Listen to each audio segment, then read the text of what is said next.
Donc moi je me présente, donc je suis Volodya Turchin, le directeur de l'ADH Formation, et donc je suis très heureux d'animer ce temps aux côtés de Franck Saget, Oh formateur là, en droit public.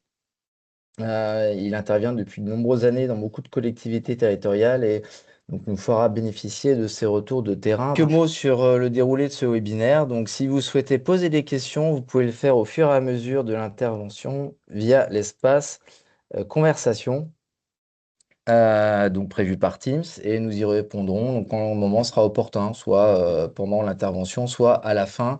De toute façon, il y aura un temps dédié aux questions-réponses en fin de webinaire.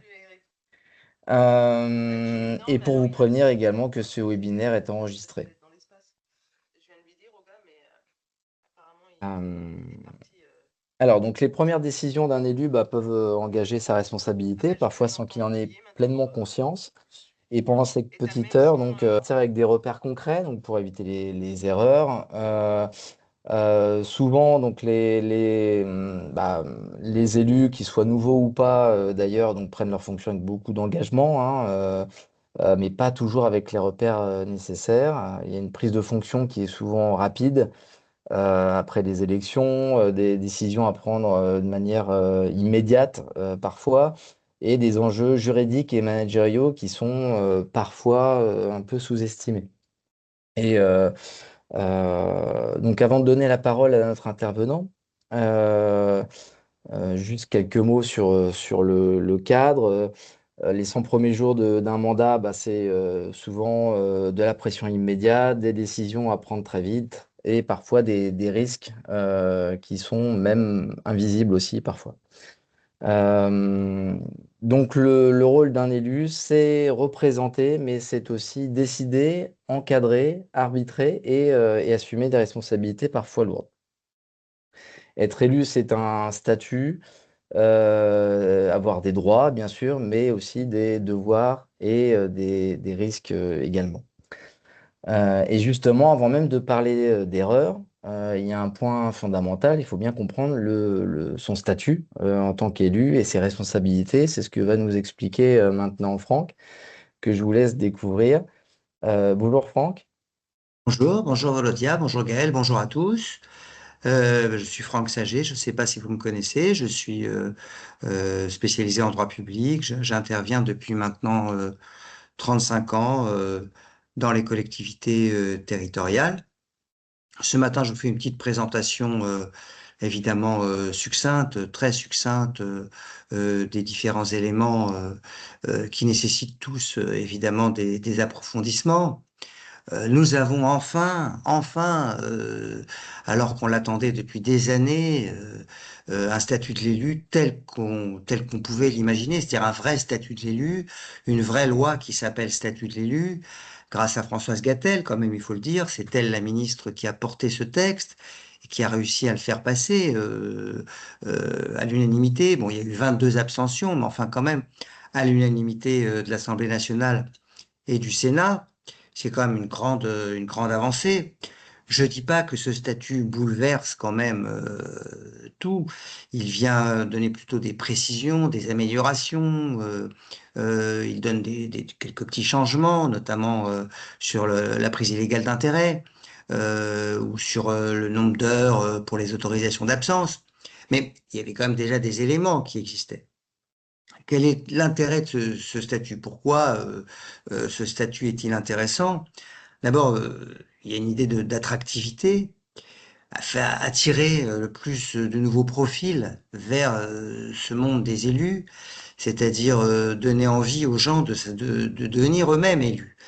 Et donc, nous avons maintenant, par exemple, un statut d'élu étudiant qu'on n'avait pas avant, avec le remboursement des frais, notamment les frais de transport pour nos élus étudiants qui viendraient, qui iraient à l'université et qui après auraient leur mission d'élu.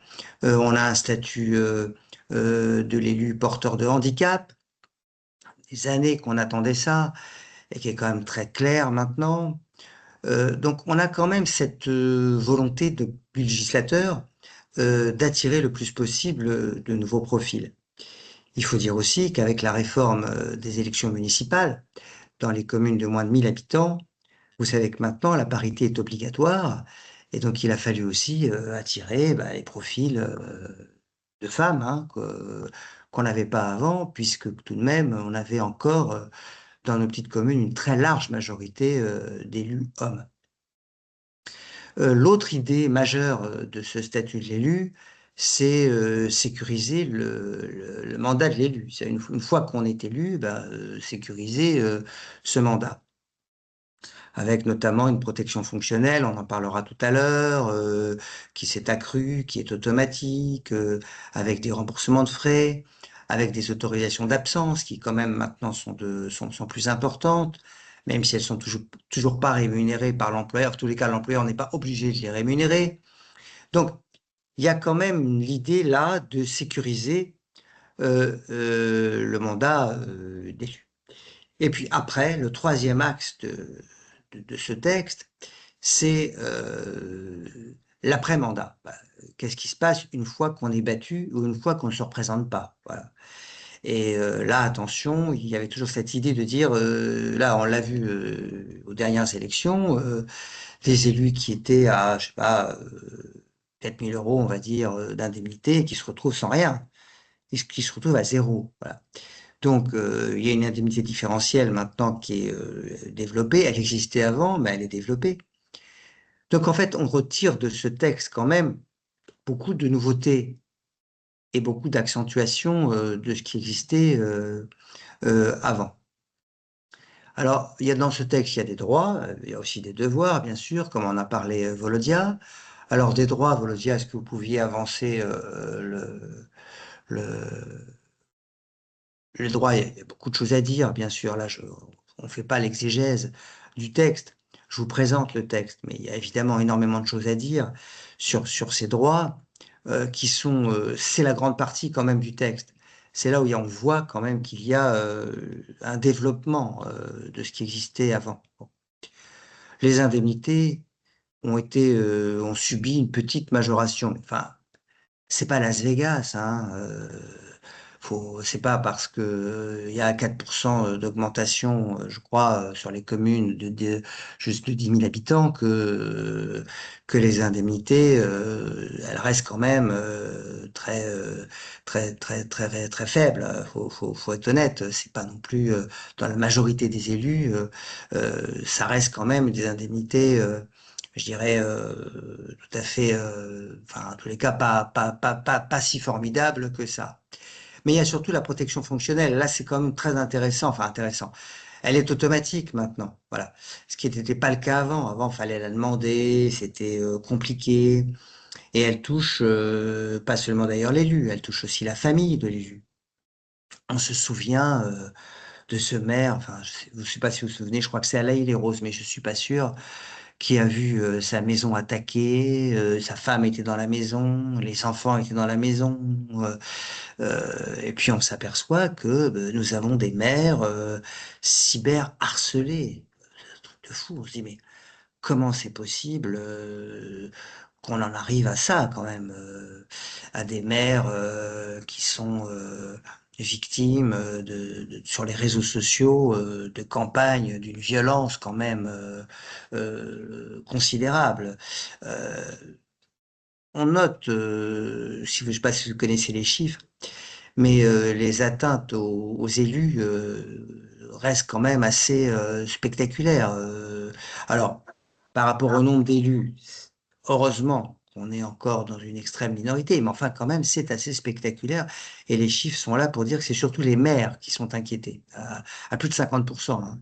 Donc l'échelon municipal reste l'échelon le plus proche, reste l'échelon aussi le plus visible pour les habitants.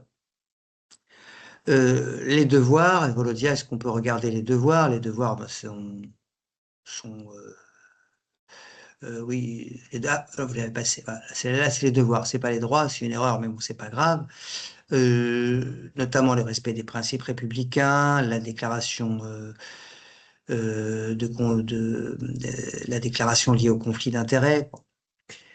Ici, il y a vraiment des nouveautés sur les devoirs liées à la probité. Voilà. Parce que cette prise illégale d'intérêt posait vraiment des problèmes dans l'exercice du mandat. Voilà. Et là, il y a vraiment une évolution juridique.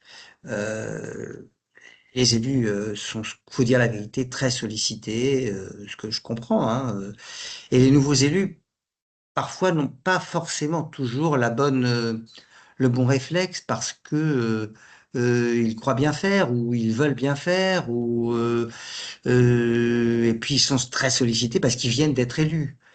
Voilà, donc la personne qui n'a jamais été élue et qui tout d'un coup se voit demander, bah écoute, toi qui es à la mairie maintenant, est-ce que tu pourrais pas me faire avoir un marché public ou est-ce que tu pourrais pas me faire avoir un logement ou est-ce que tu pourrais pas me faire avoir une place en crèche?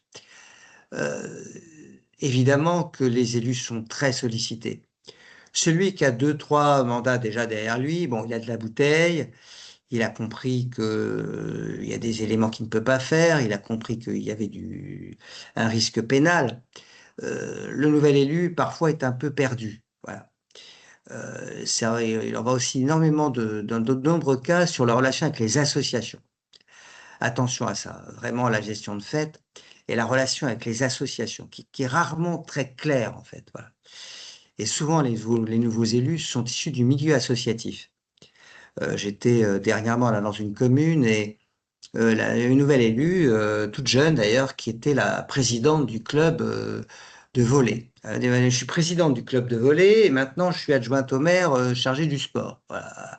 Elle me dit comment je peux faire pour à la fois mener à bien mon mandat d'adjointe au sport et en même temps d'être présidente de l'association du club de volley. Voilà, ça c'est des problématiques qu'on rencontre très couramment, très fréquemment dans nos communes et qui posent des problèmes réellement juridiques. Il y a ici une procédure qui n'est pas très jolie, pour tout vous dire, le mot n'est pas formidable.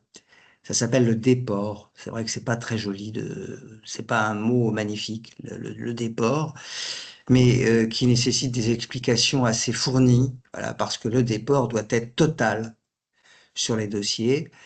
Et ici, il y a une procédure particulière à connaître et qu'il faut détailler. Vraiment, là, attention, la procédure de déport, elle est très importante dans ces cas de figure-là. Alors, ça m'amène à vous parler des risques. Alors, Volodya, est-ce que les erreurs, comme Volodya appelait ça, les erreurs, est-ce que vous pouvez avancer? Les erreurs, les risques, bon, il y en a beaucoup.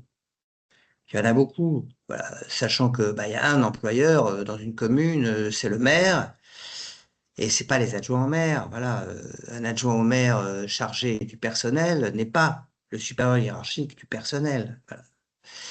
Et, il est là pour, au contraire, expliquer autre chose. C'est pas sa mission. Voilà. Sa mission, c'est une stratégie RH, c'est une politique RH, c'est développer et défendre des orientations RH, mais c'est absolument pas assurer une mission hiérarchique, quelle qu'elle soit. Bon. Encore faut-il que cet adjoint au maire connaisse simplement, je vous dis simplement ça, les LDG, par exemple, les lignes directrices de gestion. J'étais frappé, là, dans cette mairie où je suis allé, le nouvel adjoint au maire chargé du personnel connaissait pas du tout les LDG, il savait pas du tout de quoi je parlais. De quoi vous parlez? Ça veut dire quoi une stratégie RH? C'est quoi une politique RH? Il n'a pas du tout compris, en fait, qu'il portait une politique. Voilà. Et que il y a un seul employeur, il y a un seul supérieur hiérarchique, c'est le maire. Est-ce que vous pouvez nous changer de slide, Volodia? On le voit très bien dans le slide d'après, où là, vous avez, c'est très clair, pouvoir de domination, c'est le maire, la gestion des carrières, c'est le maire, le pouvoir hiérarchique, c'est le maire, et que lui, alors vous dites, oui, mais il donne des délégations de signature, peu importe d'ailleurs. Non, oui, d'accord, mais ça reste le maire. Voilà, c'est uniquement le maire. D'ailleurs, c'est un pouvoir propre du maire. C'est ce qu'on appelle un pouvoir propre. Donc là, il y a toujours il faut un positionnement des adjoints déjà, et plus largement d'ailleurs des élus. Voilà, on va en parler tout de suite après, parce que pour le positionnement des élus vis-à-vis des agents n'est pas toujours très clair. Alors, est-ce que vous pouvez avancer, Volodia, qu'on voit l'erreur numéro 2, ce que vous avez appelé erreur numéro 2, c'est qu'il n'existe pas de voie arbitraire. Et les nouveaux élus ne le savent pas. Pour eux, je suis élu, donc voilà, on a entendu un maire là récemment lors de de sa prise de mandat. Alors il explique, il dit voilà, ben, les agents qui ne seront pas d'accord avec moi, eh bien ils s'en iront. C'est un peu ça, hein. Il n'a pas dit comme ça, mais c'était ça. Non, non, monsieur le maire, ça n'est pas possible. Il n'y a pas de pouvoir arbitraire en France. Il y a un pouvoir discrétionnaire, mais il n'y a pas de pouvoir arbitraire. On applique des normes. La libre administration des collectivités, oui, dans le respect des normes, dans le respect de l'état de droit, bien sûr, dans le respect de la hiérarchie des normes, bien sûr. Et toutes les normes et toutes les délibérations, tous les arrêtés, toutes les décisions, elles sont évidemment respectueuses de l'ensemble des normes. Je rappelle, c'est un truc de fou, que nous avons la médaille d'or. Nous sommes gold medal, olympic champion, pas uniquement de danse sur glace en patinage. Nous sommes olympic champion du nombre de normes applicables. 650 000 lois et règlements applicables dans nos collectivités territoriales. Il y a un côté sclérosant, il y a un côté insupportable, il y a un côté euh, comment sécuriser, comment respecter, avec des normes parfois contradictoires. On nous dit l'accessibilité de nos bâtiments publics, mais en même temps, on nous dit, on nous donne des normes d'accessibilité impraticables, infaisables, coûtant des milliers d'euros. Donc, c'est ça le problème. Les nouveaux élus vont être confrontés à ça. C'est la réalité normative. Et là, se fracassent souvent, mais très souvent, des fantasmes, des rêveries, à la faisabilité réelle des dossiers. Voilà. Et j'aime bien, ici, je prends souvent des exemples concrets quand j'interviens face aux élus qui sont souvent estomaqués. Vous dites, ah bah oui, mais nous, on avait prévu de faire ça dans notre programme. Bah oui, mais d'accord, mais alors dans ce cas-là, il faudra respecter telle norme, telle norme, telle norme, telle norme, telle norme. Ah bon, eh oui. Et ce que vous avez marqué dans votre programme, hélas, là, concrètement, il va falloir le modifier, voilà, parce que c'est pas jouable, voilà. Donc, la sécurisation et le respect des normes est comment dire, est une prise de conscience rapide que doivent avoir tous les élus lorsqu'ils arrivent dans le cadre de l'exercice d'un mandat. Et ça, pour beaucoup de nouveaux élus, c'est une surprise. Et ce maire-là qui a eu ces propos-là, je pense il ne se rend pas compte à quel point ces propos sont totalement illégaux et totalement en dehors du respect du Code général de la fonction publique territoriale. Je pense qu'il ne le sait pas, tout simplement. Voilà. Et qu'il va s'en rendre compte au fil de l'eau et qu'il va rectifier forcément ses positions. Erreur numéro 3, Volodia, c'est la confusion élu-administration. Mais ça, c'est terrible. Il y a des élus qui se prennent pour des chefs de service. Voilà, faut le dire. D'ailleurs, ils disent mon service. Voilà. Ils disent mes agents. Voilà. Bon. Non, vraiment non. Et dès le début de mandat, il faut vraiment qu'il y ait un pli qui soit pris. Voilà. Après, c'est trop tard. Voilà. Et donc là, il y a un message à faire passer très vite. Voilà. Euh, Quand on est adjoint au maire, on défend un projet, on défend une politique. Voilà. Mais on laisse l'administration travailler. L'administration a une hiérarchie qui lui est propre. Voilà. Quand un adjoint au maire a quelque chose à dire, il le dit au DGS, mais il ne le dit sûrement pas à l'agent. Parce que l'agent, lui, il se trouve dans une position qui est insupportable. Il a son N+1 qui est son supérieur hiérarchique, au-dessus du N+1, le N+1, etc. Je ne vous fais pas toute la hiérarchie. Et puis, il y a de l'autre côté l'élu qui se permet de lui dire, ben non, il faut faire comme ci, il faut faire comme ça. Non, ça n'est pas possible. Alors, il y a des élus qui me disent, oui, mais vous comprenez, l'agent, il vient se confier à moi. L'agent, il se confie à moi. Il se confie pas à soi N+1 pour X raisons, parce que peu importe d'ailleurs la cause, Mais il vient me dire à moi, élu, voilà, ça va pas, il se passe ceci, il se passe cela. Alors, en tant qu'élu, bah, j'ai envie d'intervenir. Non, non. Ça n'est pas le rôle de l'élu, ça n'est pas la mission de l'élu. Ce n'est pas pour ça que l'élu est élu. Voilà. Et donc là, il y a un positionnement voilà, comment dire, à clarifier dès le départ. Voilà. Et c'est pas toujours évident pour certains adjoints au maire. Le maire, lui, en général, il est assez clair. Voilà, il travaille avec son DGS, il est assez clair. Voilà. Certains adjoints au maire, c'est plus compliqué. Il m'est arrivé hein, de faire des formations face à des élus et d'avoir des adjoints au maire, mais qui me hurlent dessus, en me disant, mais pas du tout, jamais j'accepterai ça, mais pas du tout, je suis élu, je fais ce que je veux, je vais voir le service que je veux, je suis confronté à ça, vraiment. Mais vous savez, je pense qu'il faut là rester raison garder et garder et toujours se dire qu'il y a une ligne et qu'on maintient cette ligne, point barre. Évidemment, le positionnement de l'élu est un élément fondamental sur ces formations de début de mandat. Vraiment là, on touche au fonctionnement pour que ça puisse fonctionner. Hein, c'est pour que ça puisse marcher au sein même euh, des dossiers et des politiques publiques que l'on veut mener.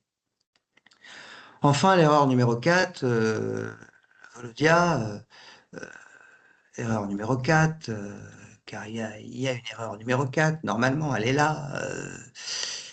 Elle est de sous-estimer certains risques. On croit bien faire, on veut bien faire. Et loin de moi l'idée de penser que les élus ne veulent pas bien faire, ils veulent bien faire. Voilà. Mais ils ne connaissent pas les risques liés à tout ça, c'est compliqué. Un cadeau, on leur fait un cadeau. C'est dur de dire non. Voilà, je comprends. Une place pour Céline Dion, c'est la folie. On veut tous des places pour Céline Dion, tous. On en rêve la nuit. Une entreprise, admettons Bouygues, arrive et dit à l'adjoint au maire chargé de la culture, bah, si vous voulez, je vous donne une place pour aller voir Céline Dion à la Défense Arena. C'est dur de dire non. Comment dire non? Comment refuser? Comment refuser? Mais attention, il existe ce qu'on appelle la corruption. Oui, ça existe. Attention, c'est une infraction très lourde, c'est un délit très lourd. 10 ans de prison, bah, pas 10 ans de prison pour une place pour Céline Dion, inquiétez pas, le juge il est pas bête. Le juge évidemment fait la part des choses, mais quand même, il y a un risque pénal, enfin, c'est une évidence. Alors, le nouveau statut, là, il institue une nouvelle obligation. C'est un des points, hein. Je rappelle, il y a 44 articles dans la loi, on attend 15 décrets, enfin, il y a énormément de choses à dire. Hein. Là, on fait une petite présentation sommaire, succincte. Bon, mais ça n'existait pas avant. Voilà. Maintenant, ça existe. Voilà. Il va y avoir un registre qui doit être tenu dans les collectivités. Ça n'existait pas avant. Voilà. On n'avait pas dans les communes ce registre-là. On va devoir tenir ce registre. Voilà. À partir de 150 euros, eh bien, on va devoir déclarer les cadeaux qu'on reçoit, les dons qu'on reçoit. En dessous de 150 euros, la loi nous dit, OK, bon, s'il y aura des places à 150 euros pour Céline Dion, j'y crois pas. Hein. Voilà, vraiment, non. Puis 150 euros, qu'est-ce qu'on a pour 150 euros de nos jours hein, peanuts. Bon. À partir de 150 euros, faudra le déclarer. Voilà. Donc, il y aura un registre sur ces fameux cadeaux d'usage. On n'a pas vraiment de définition. Est-ce qu'il y a un autre slide? Je ne sais plus si je vous l'ai mis, Volodia, le slide sur les cadeaux d'usage. Voilà, c'est ça. Les cadeaux d'usage, personne ne sait ce que c'est. Hein. C'est pas dans la loi, c'est pas dans le règlement. Bon, voilà. Alors, on a une vision de la haute autorité de la transparence de la vie publique, mais enfin, c'est un peu ennuyeux parce que la haute autorité de la transparence, c'est pas un juge, hein. C'est pas des magistrats.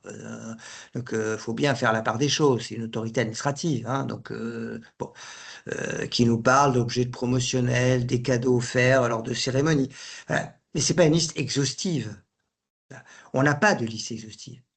Donc ce sera du cas par cas, bien sûr. Voilà. Enfin, on peut imaginer qu'une boîte de chocolat, où là, on va fêter bientôt les fêtes de printemps, une cocotte en chocolat. Allez, quoi, voilà, ben, le cocotte en chocolat en dessous de 150 euros, ça se trouve, et on peut l'accepter. Voilà, bon, on ne sera pas dans le risque. Mais attention, il y a toujours ces relations avec les entreprises qu'il faut clarifier, qui sont pas très nettes, les relations avec les associations qui sont pas toujours très claires. Il y a tous ces risques-là qu'il faut définir. Enfin, je terminerai mon intervention en disant qu'il faut aussi beaucoup parler quand on travaille là-dessus, du côté assurance. Là, j'en parle pas, mais il y a aussi beaucoup les questions d'assurance, les questions de responsabilité civile, faute personnelle, faute de service, car les élus ne connaissent pas toujours la différence entre une faute personnelle et une faute de service, quand on commet une faute et qui peut entraîner des préjudices. Donc, il y a tout ça aussi à l'intérieur. Il n'y a pas que l'aspect pénal, il y a aussi l'aspect responsabilité administrative et l'aspect responsabilité civile. Pardon d'être court, mais c'était la règle du jeu ce matin, n'est-ce pas, Volodia? C'était de faire une présentation assez globale, assez succincte sur toutes ces questions. Volodia, je vous redonne la parole. Oui, merci beaucoup Franck. Alors effectivement, vous avez soulevé un certain nombre d'erreurs ou de risques. D'ailleurs, effectivement, risque est peut-être le mot plus approprié. L'idée, vous l'avez compris, c'était d'avoir un aperçu global de certains, voilà, certains sujets un peu sensibles. Oui, je dois passer une question sur la présentation. Vous l'aurez effectivement par email. Euh, et c'est là où on voit, rien qu'au travers ces quelques points, ces quelques questionnements, ces quelques risques, on voit que parfois, bah, un accompagnement prend tout son sens. Et on l'a vu parfois dès le début de mandat, parce que certaines règles, et notamment pour des nouvelles équipes municipales, bah, il vaut mieux prendre le pli, on va dire, le plus rapidement possible dans un mandat. Et d'autant plus que les règles évoluent aussi en permanence, les règles juridiques. Franck l'a dit, on est champion du monde de règles juridiques. Et ça concerne aussi la formation des élus. Et donc, c'est justement l'enjeu aussi. J'en profite pour vous dire quelques mots sur la Diage et ensuite on terminera par des questions-réponses. Pour ceux qui ne nous connaissent pas, la DIAGE, c'est un organisme de formation. On a été créé par des fonctionnaires et des élus en 1989. On accompagne des agents publics donc depuis plus de 35 ans. Notre mission, c'est le développement des compétences par la formation professionnelle. On forme régulièrement les professionnels en ressources humaines. C'est notre historique. Et progressivement, c'est élargi à d'autres domaines un peu proches, comme le management, les préparations au concours, les finances, marchés publics, plus récemment l'intelligence artificielle également. On propose des formations en inter, en intra sur mesure, en classe virtuelle, donc beaucoup en inter, et plutôt du présentiel pour l'intra. On a un peu plus de 150 intervenants répartis sur tout le territoire national, ce qui permet voilà, de pouvoir. Enfin, voilà, nos formateurs, on a une réelle compétence au travers de nos intervenants à la Diage qu'on a construit avec le temps. Bon, voilà, je vous passe les détails des taux de satisfaction, mais on forme grosso modo à peu près 3000 stagiaires par an en moyenne. On est essentiellement tourné vers la fonction publique territoriale, mais également sur l'État et l'hospitalière. Et l'idée aussi, c'était de vous dire que bah, la Diage a obtenu récemment donc l'agrément pour former les élus locaux. Donc c'est tout récemment, hein, c'est depuis février dernier, ce qui propose donc ce qui garantit, on va dire, un cadre officiel et puis des formations éligibles au dispositif de financement. Mais l'idée, c'est aussi ce qu'a aussi essayé de montrer Franck tout à l'heure, c'est d'avoir une approche très terrain. C'est-à-dire que nos intervenants ont ont l'habitude de travailler régulièrement avec les élus et puis les agents. Donc ça, c'est extrêmement important. Pour les élus, on l'a vu, l'important, c'est bien comprendre leur rôle, sécuriser les décisions, c'est savoir se positionner vis-à-vis des services administratifs, et puis bah, assumer le rôle d'élu employeur. Euh, et du coup, l'idée vraiment de nos formations, c'est de pas, c'est de donner des repères en fait de manière immédiate et pas uniquement de la théorie. L'offre à la Diage, on l'a construite autour de quatre axes. Un premier axe autour de la prise en main du mandat, un deuxième axe autour de l'éthique et des responsabilités, un axe 3 autour des finances et de la fiscalité locale et un dernier axe autour du management et des ressources humaines. Et à chaque fois, dans tous ces axes-là, nous avons voilà, une offre qui a été déclinée, qui est bien sûr adaptable à votre réalité d'élu en intra. Ça, bien évidemment une possibilité. Et le point important que je voulais aussi mentionner par rapport à la nouvelle offre de la DIAH, ce sont les formats, on va essayer de s'adapter le plus possible donc à vos réalités en proposant des formats courts, opérationnels, des formations directement au sein de vos collectivités, et puis sur des possibilités d'intervenir le soir ou le week-end. Et puis bah, voilà, de co-construire, on va dire, un parcours, puisque bah, parfois les contraintes opérationnelles des élus qui ont parfois, très souvent, plusieurs casquettes, fait qu'il faut vraiment s'adapter, notamment au niveau des contraintes temporelles euh, et de disponibilité. Et, euh, et voilà, c'est ça aussi qu'on voulait rappeler dans ce webinaire-là, vraiment l'importance d'être bien accompagné dès le début du mandat. Si ces sujets vous parlent, bah, on pourra bien sûr organiser un échange à l'issue du webinaire pour voir ce qui est possible de faire. En tout cas, il est temps de passer aux questions. Si vous en avez, on a un petit peu de temps, donc on peut prendre des questions sur les sujets qu'on a évoqués, notamment liés aux risques qui ont été évoqués tout à l'heure, ou si vous voyez même d'autres choses, qui est bien possible, hein, parce qu'on a voulu faire un focus sur quelques points en particulier, mais il y a bien évidemment d'autres choses. Est-ce que vous avez des questions? C'est le moment de les partager dans le chat, dans la conversation.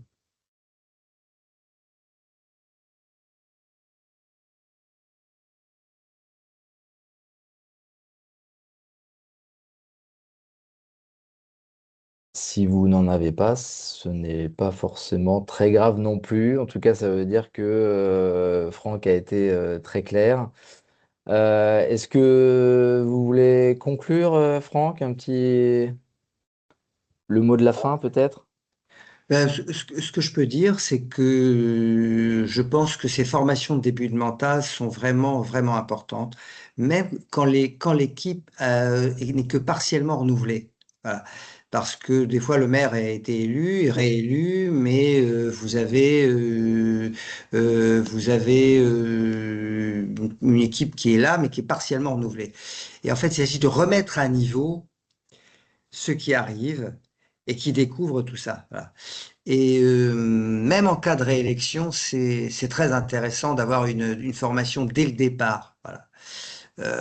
Pour que les élus, que tous les élus en fait aient le même langage. Et puis aussi, il faut qu'ils comprennent le langage de l'administration, qu'ils acceptent le rythme de l'administration, le fonctionnement de l'administration.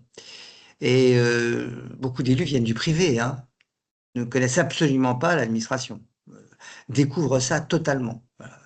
L'autre jour, j'ai événement un conseil municipal complet, et notamment des élus qui sont des jeunes retraités qui m'ont dit, bah, ça fait 45 ans qu'on travaille dans le privé, on ne savait absolument pas ce que c'était qu'une administration. Alors que là, ils viennent d'être élus, ils sont jeunes retraités, Et ils découvrent ça et ils me disent, mais c'est incroyable, c'est pas du tout le même univers. Et donc, ces formations-là, elles servent aussi. Il y a les risques, il y a les erreurs, il y a tout ce qu'on a dit, mais il y a aussi à leur faire comprendre l'organisation, le fonctionnement d'une collectivité, le langage administratif. Voilà. Qu'est-ce que c'est que le contrôle de légalité, tout simplement. Parfois des mots simples qui nous paraissent peut-être à nous évidents, voilà, mais qui ne le sont absolument pas réellement. Voilà. Et ils découvrent tout ça. Voilà. Et ils sont très surpris et très intéressés. Voilà. Donc j'ai vraiment, je trouve que c'est très intéressant. Franck, on a une personne qui demande si vous conseillez donc de prendre une assurance. Alors oui, il faut prendre une assurance évidemment. Normalement, il existe, donc ça coûte très peu cher, hein. Les maires maintenant, il existe des contrats d'assurance pour les maires qui englobent les adjoints au maire. C'est-à-dire qu'un contrat pris par le maire englobe tous les adjoints. Voilà. C'est pris par la mairie et ça coûte très peu cher en fait. Les assurances sont pas là-dessus. C'est des polices d'assurance qui sont très peu chères. Attention, l'assurance n'assure jamais, évidemment, la faute pénale. Je le dis parce que elle peut éventuellement assurer la faute personnelle. Encore faut-il que ce soit écrit et que ce soit bien défini, mais elle n'assure jamais la faute pénale. Dans aucun cas, aucun assureur ne va assurer la faute pénale. Ça n'est pas possible. Voilà. Sachez aussi que le statut de l'élu étend la responsabilité civile en cas d'accident bête civil lié au mandat à l'ensemble des élus. Avant, c'était uniquement le maire et les adjoints au maire. Maintenant, ça s'étend à l'ensemble des membres du conseil municipal, ce qui peut paraître quand même assez logique. Donc, ça veut dire que la commune est responsable civilement d'accidents civils, si vous voulez, liés au mandat. Une simple bêtise, le conseiller municipal lambda qui se blesse à la mairie. Avant, il n'était pas couvert, maintenant il est couvert. Voilà. Donc c'est pour ça qu'il faut prendre un contrat d'assurance qui est quand même assez englobant. Et donc, on a une autre question également d'une personne qui nous dit que la loi du 22 décembre 2025 prévoit le remboursement des frais des élus par l'État pour communes de moins de 3500 habitants. Et donc, il demande quelles sont les modalités de remboursement, quels sont et quels frais sont-ils prévus. Alors, pour les frais, c'est uniquement les frais lorsque l'élu représente sa commune en dehors de sa commune. Lorsqu'il va, par exemple, à l'intercommunalité, c'est dans ce cadre-là, sur ce point-là sur lequel vous m'interrogez, qu'il y aurait un remboursement automatique, hein, des frais. Et ça passe évidemment par l'État. Et donc ça passe par une demande faite à la préfecture. Donc effectivement, il y a ici, alors c'est un remboursement de frais et éventuellement d'hébergement s'il y a un hébergement prévu. Voilà. C'est lorsque l'élu représente la commune en dehors du territoire communal. On imagine que dans les petites communes de moins de 3500 habitants, la mairie n'est pas très loin de là où habite l'élu. Et donc, il n'y a pas de remboursement de frais là, sur ces questions-là. Mais c'est lorsqu'il incarne la commune en dehors. Voilà. Donc, c'est souvent très peu d'élus concernés. Il y a très peu de sièges à l'interco, mais ça existe évidemment. Et la procédure est prévue par le texte. On attend. Oui, c'est vrai. J'ai terminé.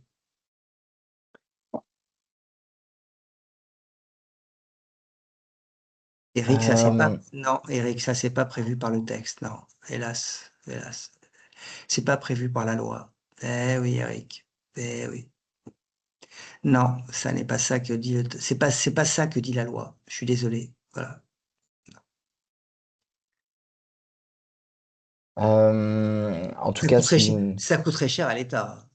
Pardon, hein, mais Mmh. s'il fallait, on est d'accord que là, ça coûterait très, très cher à l'État. Je rappelle que nous avons énormément de petites communes en France, que 72 de nos communes ont moins de 3 500 habitants, hein. Donc là, on est vraiment dans des toutes petites communes et elles sont très, très nombreuses, hein. Donc là, on peut pas, l'État peut pas prendre à sa charge ça, c'est pas possible. En tout cas, merci beaucoup, Franck. S'il n'y a pas de questions supplémentaires, on va terminer. Si on a une dernière question, on va prendre une dernière question avant de terminer, clôturer ce webinaire. Vous avez souligné le risque pour un élu de se positionner comme patron des agents. Il est toutefois garant de la mise en œuvre du programme pour lequel il a été élu. Ma question est donc, quels sont les facteurs clés de succès dans le management des agents? Alors, le management des agents, il n'est pas fait par les élus. Ça n'est pas possible. Voilà, donc ça n'est pas une position de l'élu. L'élu n'est pas le manager des agents. Voilà. Si l'élu estime que l'administration ne travaille pas dans le respect de la politique demandée ou espérée ou conduite, eh bien l'élu va passer d'abord par le maire et ensuite il en discutera avec le DGS. Et le DGS fera descendre par la hiérarchie classique administrative. Le management, il se fait par l'équipe administrative et donc il faut bien séparer la mission des élus de la mission des agents. C'est bien ce que je vous ai expliqué. Voilà.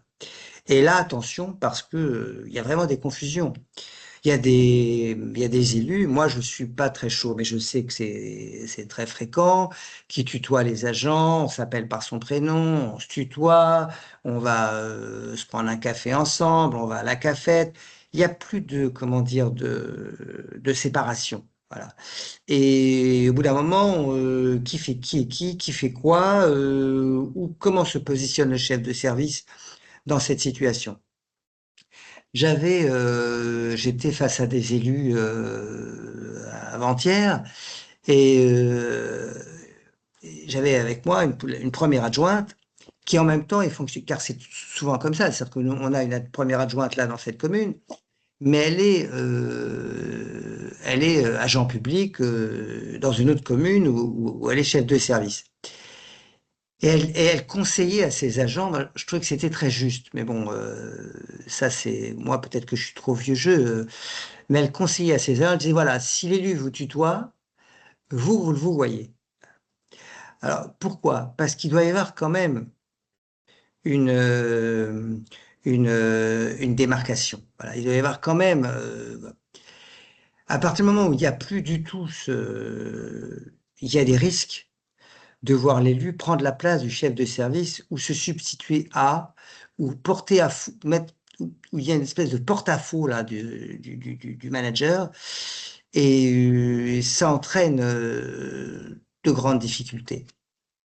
Je connais beaucoup de managers, beaucoup d'administratifs qui ne restent pas, qui demandent à changer de collectivité parce que l'élu est trop présent, parce que l'élu se prend trop pour le chef de service. Voilà.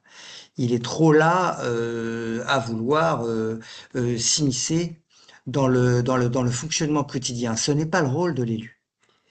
Et puis je dirais même autre chose, et là beaucoup de maires que je rencontre sont maintenant sur cette ligne-là, c'est qu'ils demandent aux adjoints, quand ils ont des adjoints qui doivent rencontrer des agents, de ne jamais les rencontrer seuls.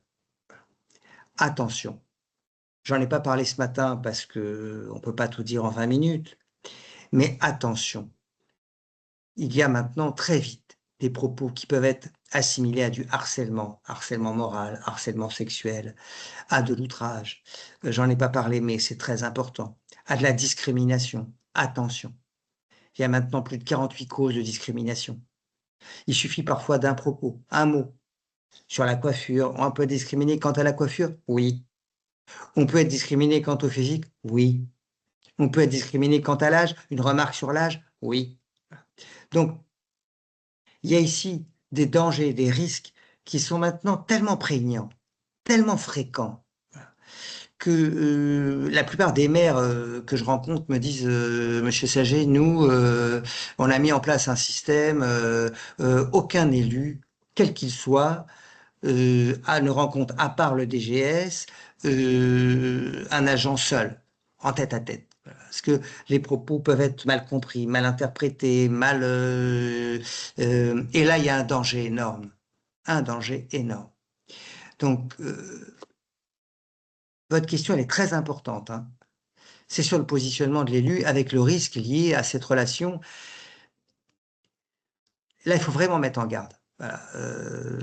Les blagues que j'entendais il y a 35 ans de certains élus qui étaient très blagueurs, hein, pour rigoler. On se moquait de ceci ou de cela. Et puis, je me souviens notamment d'un adjoint au maire à Meudon, j'aurais pas son nom, mais bon, il pouvait pas s'empêcher. Une phrase, une blague. Voilà. Blague qui me faisait pas rire, hein, blague que je trouvais complètement stupide. Voilà. Ce type de blague, maintenant, c'est pénal.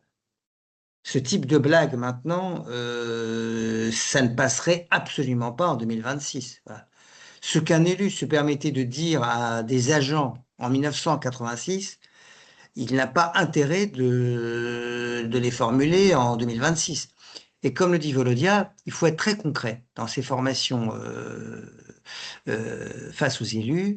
Il faut vraiment leur parler franchement, c'est-à-dire que leur dire les choses telles qu'elles se passent sur le terrain. Voilà. Parce que les agents prennent très mal certaines blagues ou certains propos et peuvent se sentir très mal pour une phrase, un mot qui a été prononcé émanant d'un élu. Donc, il faut faire très attention à ça. Il y a maintenant, comment dire, une sensibilité et une sensibilisation sur ces questions-là qui est vraiment à prendre en compte dans ce type de formation. Pardon de ne pas avoir parlé là parce que j'étais pris par le temps, mais quand j'interviens face aux élus, ça fait partie de mes propos. Et je sais que les élus sont très attentifs à ça, parce que certains sont pas forcément toujours bien dans cette ligne. Comme il n'est toujours pas midi, on a encore quelques minutes. On a aussi une personne qui souhaiterait avoir un peu plus d'informations sur la notion de déport et la procédure.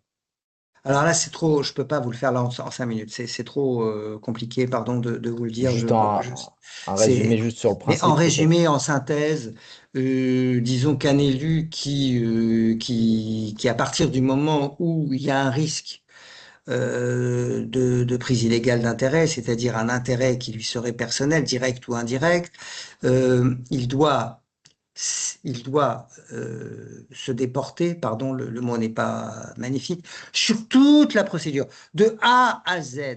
Et ça doit faire, c'est-à-dire qu'il ne doit jamais, du début du processus jusqu'à la fin, il ne doit jamais être présent. Voilà. S'il s'agit, je ne sais pas, d'une subvention à une association, il ne doit jamais être là. C'est-à-dire que dès le départ, dès la première réunion, et s'il s'agit du maire, il faut une délibération. Une délibération qui indique clairement que le maire se déporte sur tel dossier parce qu'il risquerait d'avoir un intérêt. Pareil d'ailleurs pour les adjoints maires, c'est toujours plus prudent de le faire. Et dans les procès-verbaux, il faut l'indiquer. On doit indiquer par écrit que effectivement la réunion s'est tenue et que là le déport a été respecté et que monsieur ou madame Attel n'a pas participé à. Donc il doit y avoir des traces écrites sur l'ensemble du déport, c'est-à-dire sur toutes les réunions. Il faut jamais qu'on puisse soupçonner un seul instant qui est une présence. Voilà. La procédure déport élu, c'est une procédure particulière, spécifique, atypique, voilà, qui est prévue par les textes. C'est pas le déport classique des agents. Là, c'est vraiment le déport élu. C'est une procédure à part entière. Voilà. Et qui nécessite, elle est étape par étape, et on doit la détailler avec les élus. On doit leur expliquer. Voilà. certains d'ailleurs comprennent pas. Comment on me soupçonne, comment c'est possible, voilà. Donc non, non, faut être très clair, faut bien l'afficher, faut bien l'expliquer, et faut être très pédagogue là sur ces questions-là. Il faut qu'il y ait des traces écrites, vraiment. Si voilà, je vous fais très succinctement, pardon de vous le dire, hein, c'est très succinct ce que je raconte, Mhm. mais s'il faut retenir un élément, c'est ça. Voilà. Et surtout dès le départ, l'ensemble de la procédure, la première réunion, vraiment. Alors, en parlant de déport, justement, la DIAJ vient de sortir, enfin, nous venons de sortir une formation sur le sujet, sur le déport, justement, il y a quelques semaines. Donc, on a une prochaine session inter qui a été lancée. Donc, si vous souhaitez aller, voilà, en savoir plus, et notamment sur la procédure, vous n'hésitez pas à aller regarder sur notre site web. Allez, une dernière question, parce qu'on en a une dernière. Je pense que voilà, je pense que Franck y a déjà peut-être un petit peu répondu, mais une dernière question, puis après on va clôturer ce webinaire. Est-ce qu'un élu peut-il faire à la place des agents? Jamais, jamais, jamais, jamais, jamais, jamais. Dans aucun cas. Même toute petite commune. Voilà, mais alors, la petite commune, on peut pas des fois faire autrement, hein. Je suis pas sur une autre planète, hein. Voilà, je sais bien. Voilà. Mais normalement, non. Voilà. Et en tout cas, quand il y a des agents, c'est les agents qui font. Voilà, c'est pas l'élu. Voilà. Mais c'est vraiment au début de mandat qu'il faut clarifier la situation. Vraiment. Et là, le DGS joue un rôle fondamental, hein. Voilà. Le DGS, là, il a un rôle essentiel. C'est le pivot du système, hein. C'est le DGS là qui a une mission de clarification, me semble-t-il, essentielle. Voilà. Eh bien, merci beaucoup, Franck. Merci à toutes et à tous pour votre Merci à tous. participation. Je vous souhaite une très bonne journée et à bientôt avec la Diage. Au revoir. Bientôt. Au revoir à tous. Bonne journée à tous.